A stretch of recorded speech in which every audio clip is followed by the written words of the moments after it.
Appointments in the public sector are sometimes influenced more by political allegiance or personal connections than by professional qualifications, relevant experience, or ethical track record. This can occur at all levels, from senior executives and board members of state-owned entities to municipal managers and department heads. This evening, we explore how the nomination process for public sector boards and committee works and how these appointments are made. Joining me now to have this conversation is Parmi Natesan, Chief Executive Officer of the Institute of Directors in South Africa. Parmi, thank you so much for joining us this evening. And I think we should start with a bit of an explanation about public sector board appointments, because they have dominated the news lately. But clearly, there is a difference in private sector and public sector board nominations. If you could just take us through that first. Good evening, Masa. Thank you for having me. Yes, there certainly is a difference. So in the private sector, there are various ways in which non-executive board member positions would be filled. So generally, if there was a vacancy, the board may request either a search firm to find them suitable candidates to interview. Usually in the private sector, there's an independent nominations committee, so a committee of the board that will do the selection, shortlisting, interviewing, and even look at the background checks and other due diligence that is being performed before someone is put forward to be voted on as a director by the shareholders.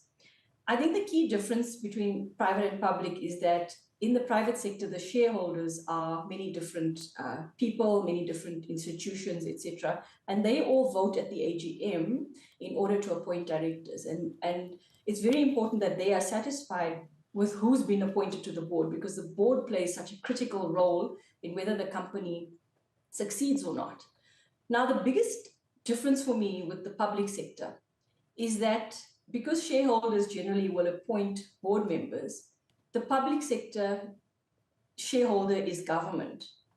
And what this means is it puts a lot of power into the hands of, for example, a shareholder minister who's overseeing a certain entity. So whereas before, or in the private sector, many shareholders will vote for the board members, etc., in the public sector, it's really in the hands of one person. And yes, sometimes there's other advisors involved. Sometimes the decision goes, all the way to cabinet to make, etc. But I do feel the shareholding minister holds a very big weight in the decision of which board members get appointed. So depending on whoever that minister is and whatever agenda they may have, that can be fulfilled by just one person. Correct. So what's unclear to me in a lot of these appointments is what is the criteria that's being looked for? So is that clear up front, right? So we're looking for someone with experience in governance who's got a track record of having served, who understands the role of a director, their legal responsibility, someone who can read a set of financial statements or at least interrogate management on a set of financial statements, someone who can ask the right questions. They've been there, done that in business. And also they have the personal and social competencies to serve as a director. Now, if that's clear upfront, and then there's a proper shortlisting and interview process against those competencies that are being sought, then I think there's somewhat of a defendable process. Also, I think if you had some independence in the process, which I think is missing in the public sector, so some sort of advisory body or nominations committee to really give the minister a bit of an independent perspective on who would best be suited to be appointed to really, direct and oversee this organization well. Well, we have quite a young democracy, but it's not that young, considering 30 years. If it was a human, that would be an adult who's probably got their own family by now. Do you find it quite surprising that, 30 years later, we don't have those clear guidelines of the requirements, like you're mentioning, the credibility, the experience, just being able to ask the right questions, read financial statements, etc. Why is that part not clear 30 years down the line? So I don't know if it's not clear or it's just not being applied, because King 4, which is our code for governance in South Africa, has been around now since, I think it was 2016. And it clearly states that there needs to be a fair and transparent nominations process for directors. And it even talks specifically about due diligence being conducted on the candidates before they are nominated to serve on the board. So I think the benchmark is there of the governance standard. And also us as the Institute of Directors have worked with government, for example, with the DPSA in the past, to work on a guide to the appointment of board members to SOEs. And we were quite encouraged by this because we thought, finally there was going to be a difference in this area, because we're putting into this guide all the various things that needs to be done in terms of good governance. Unfortunately, that guide firstly was, took a long time, was drawn out over many years.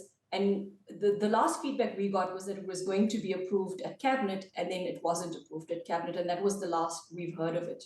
So even where there are attempts to improve the process, it doesn't seem like there's intention on government side to do so. And speaking about those attempts to improve the process as well, on the Sitta board appointments, which also made headlines as well, you were quoted as saying, and I want to read your full quote here as well, that even the creative reframing of the withdrawal of 20 Sitta board chair appointments as an example of democracy in action can't disguise the fact that governance failures like these could easily be avoided. It is not rocket science. What do you make of the fact that they were appointed in the first place? Never mind the fact that they were removed afterwards. My take on it is people have gotten used to doing things a certain way and not being challenged. And I think this was part of the status quo, to do it however they do it. And this time there was challenge. And I think there was significant pressure, both politically and just from the public, us as citizens, asking questions about the appointments, to the extent that all of those appointments were reversed, the people were removed, and a whole new process was started, with the minister sort of implying that they do a proper process this time with an independent panel. My question is, why was the proper process not done the first time? And how independent was that independent panel after all? It's hard to tell, yeah. Look, the ANC has welcomed the decision. They're calling it principled, and they're saying that it shows the party's commitment to ethical governance. Considering also the efforts that you've made as well, the examples that you've given about trying to also help with those guidelines, what do you make of that kind of response to this, to say, well, it shows that we are committed to ethical governance if we had these people who were not the right people, and now we're removing them? Look, my sense is there was pressure to remove them. I don't think they would have been removed necessarily if there wasn't that external pressure. Again, I'll reiterate, we have over so many years put out various media releases and engaged directly with government entities to try and get this process, better done in terms of good governance. So it's not like there's a lack of awareness of how it should have been done in the first place.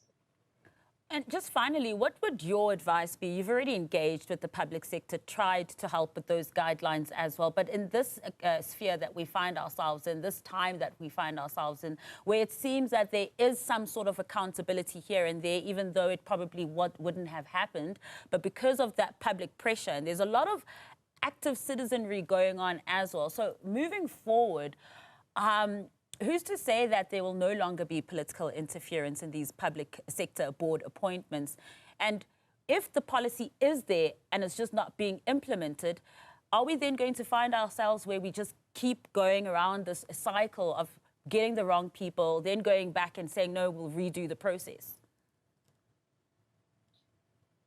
I saw another board, I think it's the Road Accident Fund board, where the whole board was removed quite recently as well. So it seems to be common in the public sector that a whole board is removed, which also isn't ideal, because you ideally want staggered rotation of board members. So you want some new people and some with extensive institutional knowledge, so that you have that mix of people. So it's really not ideal the way it's being done. I do think going forward, as you say, because of the increased pressure and scrutiny, we may see improvements. I think what needs to happen is we need to be very clear about the competencies that you need to serve as a director, because our legislation is way too loose. Almost anyone can be appointed as a director. There's a very low bar.